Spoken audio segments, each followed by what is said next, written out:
Civil सेवा परीक्षा की तैयारी कर रहे मेरे प्यारे नौजवान साथियों, नमस्कार।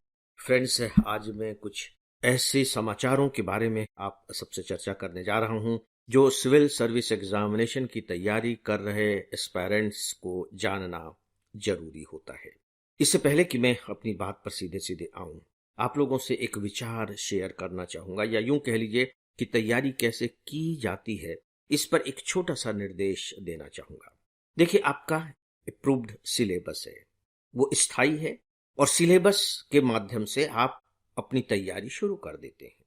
सिविल सर्विस एग्जामिनेशन का यह एक बहुत बड़ा चैलेंज है कि आप जो सिलेबस में टॉपिक दिए गए हैं उन टॉपिक को लगातार अपडेट करते रहें।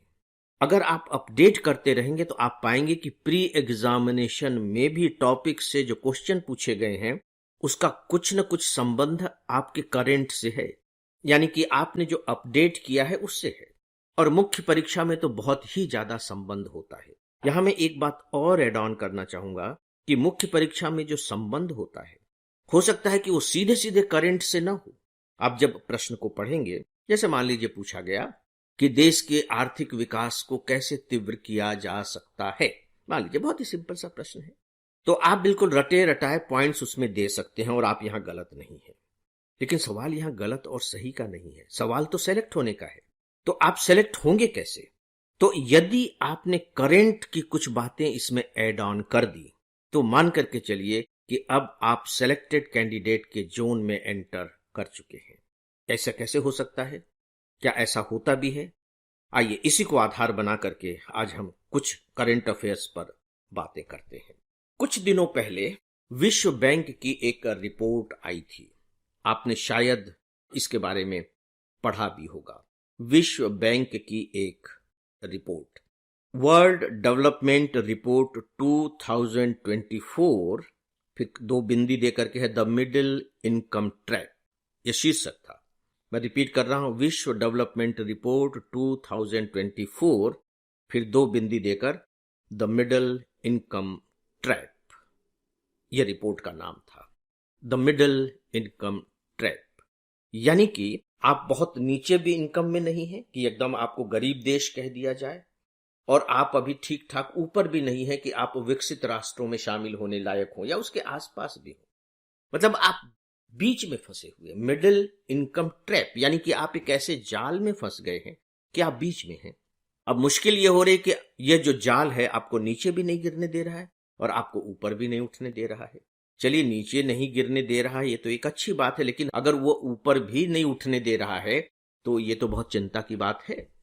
तो विश्व बैंक ने अपनी रिपोर्ट में साफ तौर पर यह कहा कि भारत की जो अभी विकास की दर है उस हिसाब से यदि भारत विकास करता रहा तो अभी जो अमेरिका की प्रति व्यक्ति आय है ना, उसका 1/4 हासिल करने में उसे 75 ईयर्स लग जाएंगे। अमेरिका के प्रति व्यक्ति आय का वो कितने प्रतिशत हासिल कर पाएगा? केवल 25% आफ्टर 75 ईयर्स। 75 ईयर्स में अमेरिका कहां होगा? चीन के बारे में इसने इसे घटा करके 10 साल कर दिया है कि चीन 10 साल में अमेरिका के प्रति व्यक्ति आय के 1/4 वाले स्तर को प्राप्त कर लेगा।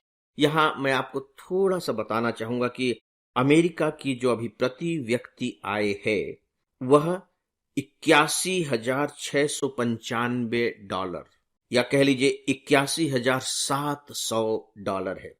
81,000, चलिए मोटे तौर पर 81,000 समझ लीजिए, और हमारी कितनी है? 2484, 2484, मोटे तौर पर 2,500 कह लीजिए।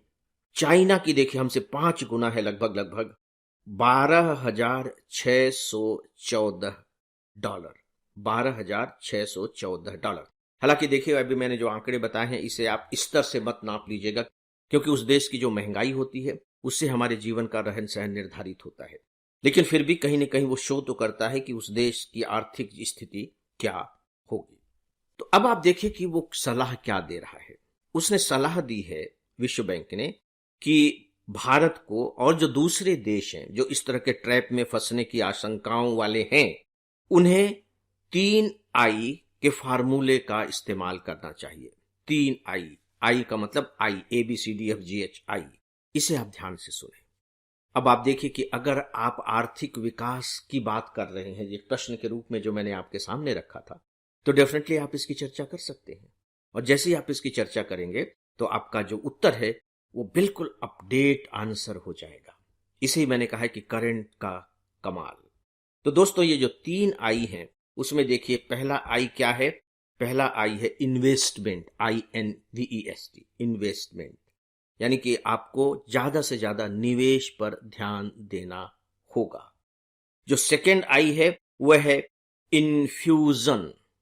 इन्फ्यूजन को यहां उन्होंने कहा है कि आपको विदेशों से ज्यादा तकनीकी हासिल करनी होगी और उसे अपने देश में फैलाना होगा। मतलब आपको फॉरेन से टेक्नोलॉजी हासिल करनी होगी, प्राप्त करना होगा। और जो तीसरा उन्होंने दिया है वह है इनोवेशन। ठीक है, आपने विदेशों से अभी तो टेक्नोलॉजी हासिल कर ली, लेकिन वो फोकट में तो आपको मिलेगी नहीं। तो आप एक दिन आत्मनिर्भर हो सकें, पूरी तरह से स्वतंत्र हो सकें, इसके लिए बहुत जरूरी है कि आप अपने यहां इनोवेशन भी करें, यानी कि एक स्वदेशी तकनीक जिसे हम कहते हैं वह भी आप हासिल करें।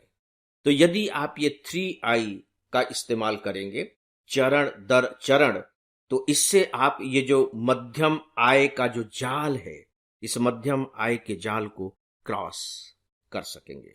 तो अब आप देखिए कि किस तरीके से विश्व बैंक की रिपोर्ट आपको जो बड़ा स्टैटिक किस्म का क्वेश्चन दिखाई दे रहा है उसको बेहतर बनाने में, वजनदार बनाने में कितना रोल प्ले कर रहा है। दोस्तों, दिल्ली में जो निर्वाचित सरकार है और वहां के जो उपराज्यपाल हैं, उनके बीच अधिकारों को लेकर के जो संघर्ष होते रहते हैं उनके बारे में आप बहुत अच्छे तरीके से जानते हैं। और बकायदे कुछ समय पहले संसद में एक कानून बना करके आप यूं कह लीजिए कि उपराज्यपाल को अधिक शक्तिशाली बना दिया है। वहां जो MCD है, म्युनिसिपल कॉरपोरेशन है, उस म्युनिसिपल कॉरपोरेशन में नियम के अनुसार एल्डरमैन की नियुक्ति होती है। एल्डरमैन का मतलब है वैसे तो बुजुर्ग व्यक्ति होगा, लेकिन विशेषज्ञों की नियुक्ति की जाती है। और ऐसा इसलिए किया जाता है ताकि बकायदे उनके अनुभवों का लाभ निगम को मिल सके। अलग अलग क्षेत्र के अनुभवी व्यक्ति होते हैं, तो उन्हें बेसिकली नामित किया जाता है, नॉमिनेट किया जाता है। तो इससे पहले भी ये घटना हो चुकी थी, उस पर मैं नहीं जा रहा हूं। तो अभी जो लेफ्टिनेंट गवर्नर है उन्होंने 10 एल्डरमैन नॉमिनेट किए कर दिए उन्होंने। अब जो दिल्ली की निर्वाचित सरकार है उसने इसका विरोध किया। उन्होंने कहा कि ये जो एल्डरमैन जो नियुक्त किए गए हैं ये पार्टी विशेष के हैं और ये जो है ना बाकायदे हमारे चुनाव को प्रभावित करेंगे, इसलिए ये गलत है। मामला सुप्रीम कोर्ट में पहुंच गया। सुप्रीम कोर्ट ने इस पर विचार किया और विचार करने के बाद देखिए उसने क्या कहा। ये अपडेट कर रहा हूं मैं आपको, ये जो टॉपिक है इस टॉपिक को मैं अपडेट कर रहा हूं। किस रूप में?